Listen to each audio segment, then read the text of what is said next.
All right, it is time to read Chapter 9, called Gettysburg of Soldier's Heart. It was in many respects exactly the same and yet completely different. He had been in more skirmishes and he had killed more men. He had men die next to him, but he hadn't been in another major battle. Now he was at Gettysburg, Pennsylvania, on top of a gradually sloping hill, looking down at what seemed to be the entire Southern Army, forming an attack. What was the same was the meadow. There was always a forest, there was always a meadow. In this case, the forest where the rebels were assembling was over a mile away and well below the Union Army. In between was a large meadow, a mile or more wide. The rebels would have to leave the trees and walk under constant fire from artillery across the meadow and up the incline to the fences and rock walls where the Union soldiers waited for them. What was different about the battle was that Charlie was above the rebels in a sheltered position with all the guns in the world behind him. Excuse me. It was a warm day and he sipped some water from his canteen and checked his rifle. He had taken a new one from a dead man after his own had been destroyed. This rifle had a tendency to foul, so he carried a small needle stuck in his shirt to clean out the hole if it ever got plugged. He did so now and put a fresh cap on it and then tightened his shoelaces in case he had to run away. That was always in his mind, either run or run at them. Run away or run at them. He didn't want to stumble. He peeked through the rock wall again and saw the Confederate artillery wheeling their cannon into place. These Rebs would try to prepare the hill with artillery before their charge, and as soon as Charlie looked, the first batteries began firing. Soon they were all hammering away. It was the worst barrage Charlie had ever undergone. Shells burst overhead and killed men and horses and destroyed. Union artillery was everywhere. It could have been worse, though. The line of Union troops waiting to take the Confederate attack was at the brow of the hill, which dropped away near the rear. The rebel artillery was massed and firing heavily, but rounds aimed at the top of the hill that went even slightly high passed over the top of them and exploded on the backside of the hill. Casualties weren't as heavy as all the noise and the smoke indicated. When shooting tapered off and the rebels started moving their massed troops across the meadow and up the hill, the Union artillery wheeled into position and tore into them with exploding rounds, chain and grape shot. The Confederates had to march through a storm of fire, and Charlie lay and watched them and nearly felt sorry for them. They were so brave, he thought, or foolish. They kept coming even when thousands of them were down and dying. The cannon ripped them to pieces, wiping them out before they were even within rifle range. Sometimes whole rows would be dropped because of one cannon, so the dead lay in orderly lines, but they still kept coming. At first it all seemed so distant, as if it was a staged tableau. Men marched, and then they spun and fell. Exploding red bursts were in the air. But as they came closer and Charlie could see what the artillery was doing to them, blowing them apart, he couldn't believe that anyone would continue, or could continue against this type of fire. And they came on, close enough to those he couldn't return fire with, and Charlie could hear the bullets hitting the rocks in front of him, and he thought, so this is what it's like to be safe, in a good fighting position. All right, men, up, the sergeant roused them. Get ready to fire. Shoot low, take their legs out. Present, aim, fire. Charlie raised, aimed, and fired, all in less than 2 seconds, and he didn't know if he hit. He didn't even care. He reloaded behind the wall, rose, aimed, and fired again. Well, this is how it should be done. The bullets that went over his head sounded like a storm, but they were all high. He kept reloading and firing as the remaining rebels were screaming and starting to run up the wall. Men, up! Bayonets, take them! Charlie didn't think any of the rebels could even reach their line, but there they were, torn and bleeding, and many in rags. They yelled and came out with their bayonets, and for a moment it seemed like they would carry it, win the hill. The rebels could potentially battle against all odds. But a colonel saw the danger and ordered only units still in relative shelter, the 1st Minnesota Volunteers, to make a countercharge. They rose and went as one man, Charley among them. Screaming their own yells, they tore down the hill, ran downwards at the rebels, who were storming up the hill. Two bodies of men collided in a smash of steel and powder, standing toe-to-toe and hacking and shooting at each other, climbing over the bodies of friends to hit enemies.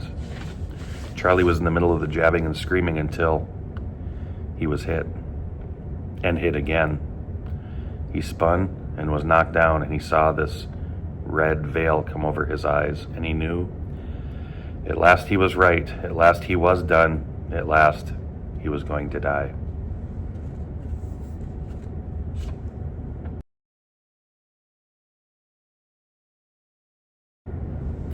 All right, we are now at the last chapter, and we jump ahead from Gettysburg to June of 1867, chapter 10. He could remember all the sweet things when it started, waving at pretty girls, southern summer mornings, cheering children, dew on a leaf. Even when all of his thoughts came on being gray and raining with the parades, when they were done and the dances were done and the killing, he thought of it as butchery more than killing. It was at last done. He could remember all the pretty things. Now he was 21.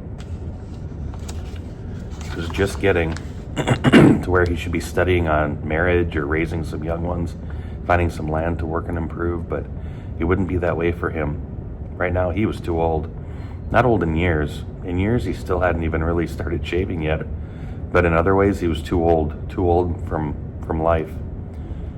Old from seeing way too much and knowing way too much. He was tired, he was broken, he was starting to walk with a cane, and every once in a while he would pass some blood.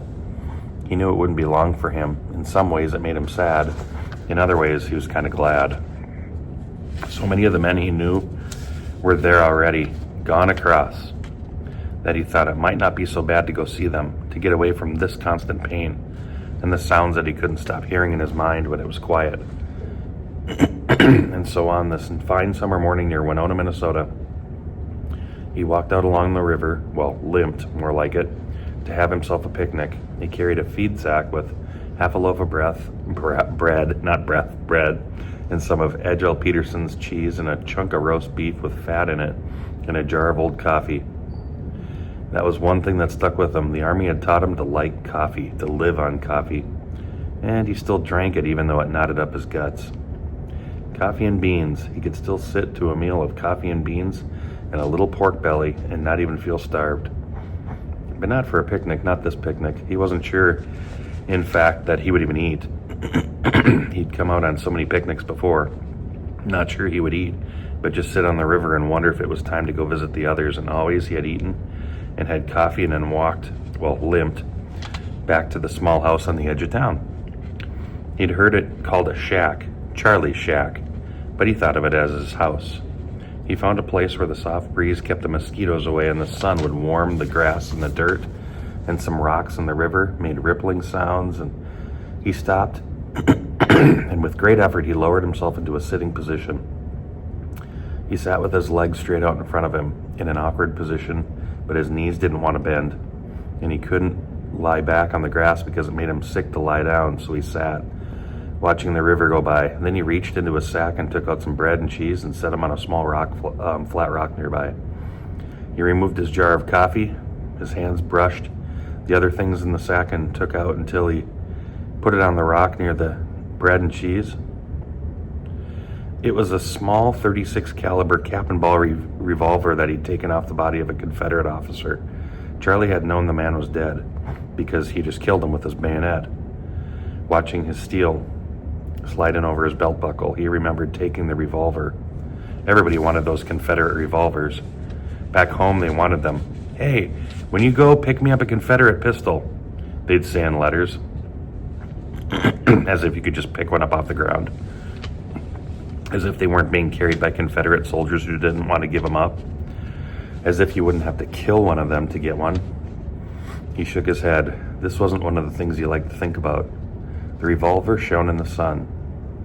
It was clean, free of rust and corrosion, greased and capped and fully loaded. The walnut grips were so shiny they looked deep and almost red. It was pretty, he thought. The revolver was as pretty as he'd ever seen. When he held it for a moment, hefting it, he eased his hammer back until it clicked. He looked at his finger on the trigger and knew that if he just touched there, just a light touch, it would trip the hammer and slap down the percussion cap and set off the powder and send that little 36 barrel ball speeding out of the barrel. He eased the hammer down with his thumb. He laid the pistol back on the rock next to his cheese, and he sat, listening to the ripple of the river and the water go by, thinking of all the pretty things. There's an author's note right now. This is partly a work of fiction. Charley Goddard really existed. He enlisted in the 1st Minnesota Volunteers when he was 15, lying about his age, and fought through virtually the entire war. I have had to take some minor liberties with timing because no one man could have gone everywhere at once. Charley, for instance, did not fight at Bull Run, although that was about the only battle he missed. He didn't fight because he was laid up with dysentery. In all respects, everything, though, in this book did happen, either to Charley or to men around him. Every event is factual, including the building up of a wall of dead bodies to get out of the wind. Charley really did receive wounds at Gettysburg. The destruction at Gettysburg was nearly biblical in proportion. More men were killed in just 2 hours than all previous American wars, including the Revolution, combined. When the battle at Gettysburg was finished, and they made their fateful charge, only 47 men were left standing out of the thousands of original soldiers from the Minnesota Volunteer 1st Regiment. Charley wasn't one of them. He was hit severely. And though they patched him up as best they could, he managed to fight in later actions. His wounds didn't heal properly, nor did his mental anguish. When the war was finished, he went back and tried to hold jobs and couldn't, eventually running for county clerk on the basis of his war record. He was elected, but before he could serve, his wounds and stress took him, and he died in December of 1868 at the young age of 23 years old. Soldier's Heart by Gary Paulson. R.A.P. Charley Goddard.